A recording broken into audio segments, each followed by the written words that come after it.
야열대 기후가 몰려오면서 우리의 숲도 바뀌고 있습니다. 고온다습한 날씨가 계속되면서 산속에 있는 오래된 사철과 우리 조상들의 오래 남긴 문화재들도 이전에 한 번도 겪어보지 못했던 환경에 놓이게 되었습니다. 여기는 국토 최남단 해남 두륜산에 있는 대흥사입니다. 일찍이 서산대사가 말하길 전쟁을 비롯한 삼재가 없을 곳이라고 했죠. 1500년 동안 지켜져 온 이 절이 최근 어려움이 있다고 하더군요. 뭔지 좀 살펴보겠습니다.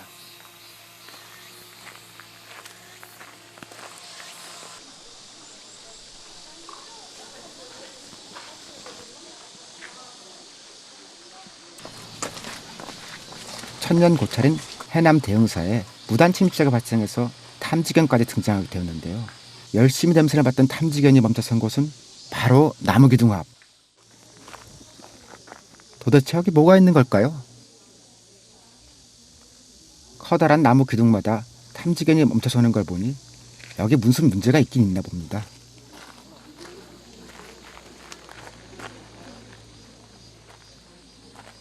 탐지견들이 멈춰선 나무 기둥들은 겉으론 멀쩡해 보여도 안이 텅 비어 있어 내부 강도를 측정해보면 문제가 있는 걸로 나왔습니다.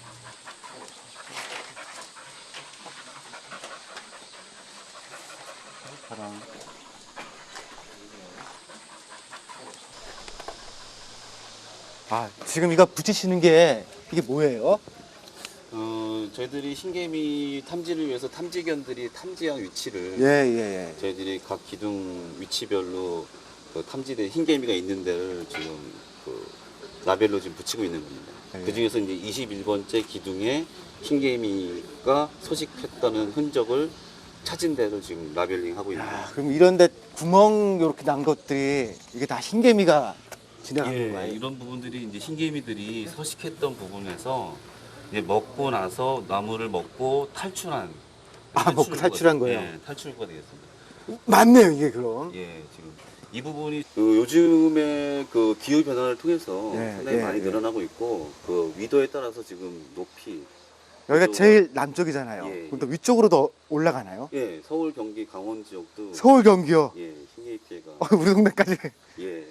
아니 저 어렸을 때 흰개미 얘기를 책에서 보면은 우리나라 얘기는 아니다라고 그렇게 봤는데 이게 진짜 이제 우리 얘기가 된 거네요.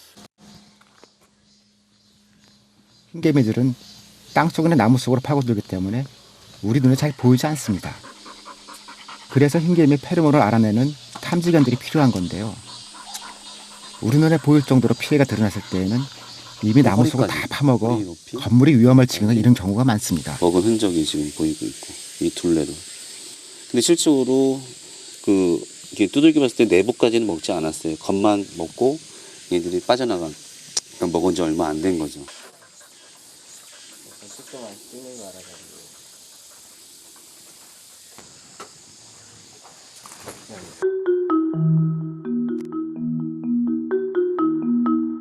실제 서울에 있는 종묘나 합천해인사 등 많은 문화재들이 흰개미의 공격으로 심각한 손상을 입고 전면적인 보수 공사를 실시하기도 했는데요.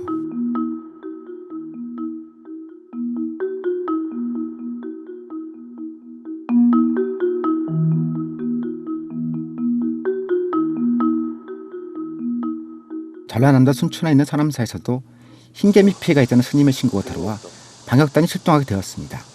겉으로 볼 땐 지극히 평온해 보이는 모습인데 이 아름다운 절 어느 곳에 흰개미 피해가 발생한 걸까요? 물이 들어가고 이렇게 그런 습진 곳은 아닌 것 같은데 이렇게 좀 부식된 것은 아마 그 흰개미가 갉아먹어서 그러지 않느냐. 우리 지금 생각이 그렇습니다. 절반 가까이가 다 그냥 그러니까 이건 완전 해년마다 봄이 되면 사람이 살고 있는 방사 안에도 나와요. 딱 한 번 내지 두 번 나옵니다. 그러면은 흰개미가 나오면서 처음에는 기어 나왔다가 나중에 그 날개를 전부 털어버리고 이렇게 날아가더라고. 그래서 심지어는 방 전체를 장악하는 정도. 이것 말고도 또 다른 피해 현장이 있다는데요. 심지어 이것은 보수 공사를 한 지도 얼마 지나지 않은 곳이라고 합니다.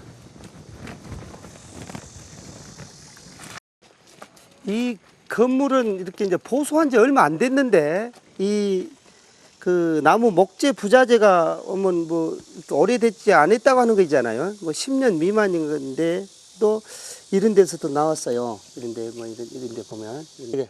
보세요. 보이죠? 보이죠? 이쪽이요. 이쪽 전부요. 나무는 멀쩡한 것 같은데 들어보면 좀 빈 것 같아요. 네.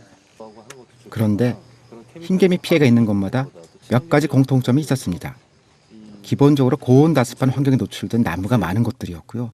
사람이 묵기 위해 현대식 난방시설을 들여놓은 곳들이 많았습니다. 구조물로 만든 이 계단 형태인 이러한 구조물도 이 목재로 되어 있는 것에서는 흰개미가 갖다 많이 발생을 할 수 있습니다. 또 흰개미가 그 먹이가 되니까 실제로 서식을 하고 있고, 그래서 직접 보시면은 자 여기서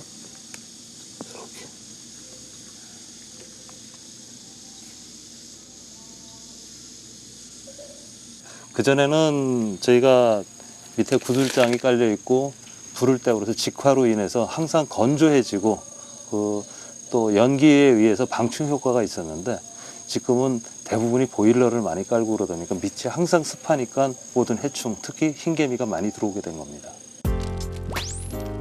우리나라 전통 난방 방식인 구들장은 직화 방식으로 열과 연기를 통해 자연스럽게 방충 방역을 할 수 있었습니다.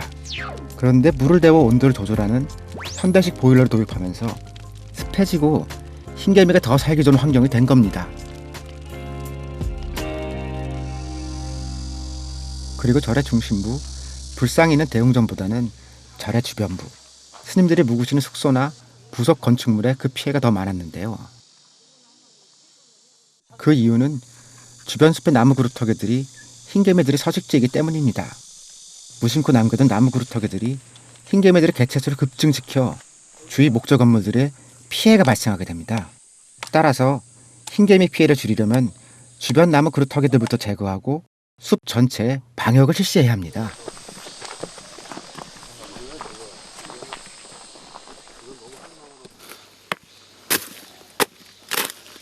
우와. 우와, 여기가 이거 그루터기를 빨리 다 제거를 해야 돼. 이것만이 아니라 저쪽에 쌓아놓은 저 그루터기, 저런 것도 마찬가지. 실질적으로 땅 속에 들어가 보면은 이런 식으로 방을 만들어서 예전에는 주로 따뜻한 남쪽 지역에서만 흰개미들이 발견되었는데 기온이 올라가면서 이제 전국 어디에서나 365일 흰개미를 발견할 수 있게 되었습니다. 그렇다면 어떻게 해야 이 흰개미들을 효과적으로 제거할 수 있을까요?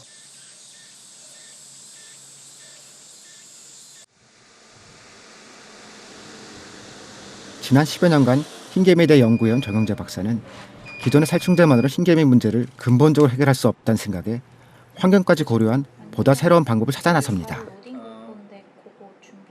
대표적으로 실시되어 왔던 것은 화학적 살충살균 처리로 메틸브로마이드를 이용한 훈증 처리가 대표적인 사례일 것입니다. 하지만 이것은 일시적이고요. 또한 지금의 어떤 환경 오염이라든가 다양한 2차적인 문제들을 발생한다고 볼 수 있습니다. 그리고 불상 안에 있는 유물들이 수백 년 동안 훼손되지 않고 잘 보존되는 걸 보고 그 안에 함께 있던 향신료들을 주목하게 됩니다.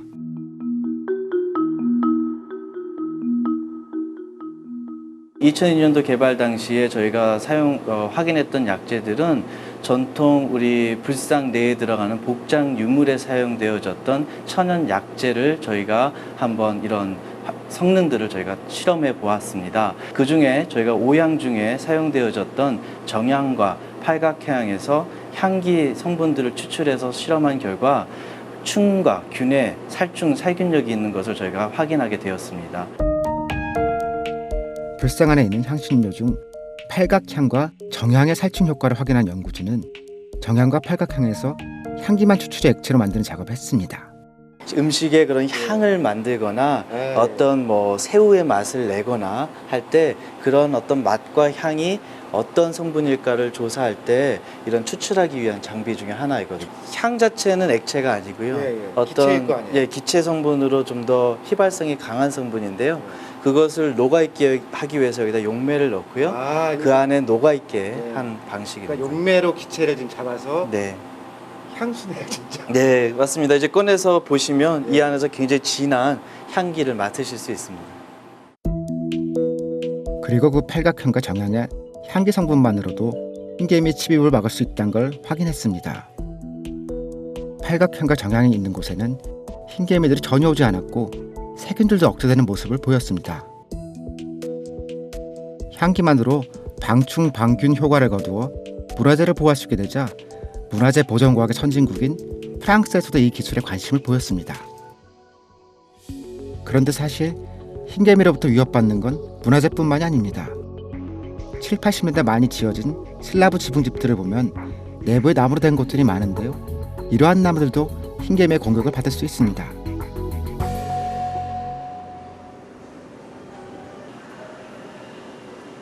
(1980년대) 지어진 이 집도 흰개미의 공격으로 집 전체를 뜯어고칠 정도로 큰 공사를 해야 했습니다. 파먹기 시작하더라고. 여기. 이것도 나무였거든요. 이게 물렁물렁 하더라고요. 물렁물렁해서 이걸 뜯어봤더니 흰벌레가 무지히 많더라고. 이게 다 먹어 들어가더라고. 여기도 만져봤더니 이거 펴봤더니 물렁물렁 하더라고 이게요. 그러니까 이렇게 뭐 예. 이렇게 쉽게 부스러질 정도로. 아니 물렁물렁한 게 한번 뜯어봤지 했더니 막 흰개미가 막 잔뜩 있더라고요. 이렇게 물 해봤더니 네. 타일로 싹 다 발랐어요. 바로 나무도 있거든요. 루바 이런 나무로. 흰개미를 피하려고 2천만 원 넘게 들여 2번이나 뜯어내고 재료는 아예 나무 아닌 것을 사용했답니다. 싹 제거한 다음에 무조건 다 쌤이 발랐어요. 이제 1986년 이럴 때 신축한 건물이거든요. 그래서 이것도 지금 나무가 아니에요. 다 플라스틱이에요. 지금은 아예 그냥 나무로 된 건 아예 없어요. 예. 집주인은 흰개미가 집에 들어온 이유를 뒤뜰에 쌓아놓았던 나무들 때문이라고 생각하고 있었습니다. 예? 이 벌레가 여기서 오더라고요. 여기서 옛날에 이게 감나무 베어놓은 감나무인데 여기서 잔뜩 싸놨거든요. 감나무를 여기다 잔뜩 싸놨는데 감나무를 그 들썩었더니 흰개미가 있더라고. 예? 물 20리터 약 부어버려요. 우리들이 살고 있는 집마당을 넘어 지방까지 침범하고 있는 흰개미들. 이제 우리나라는 전국적으로 흰개미의 공격을 피할 수 없는 기후 조건이 되었습니다.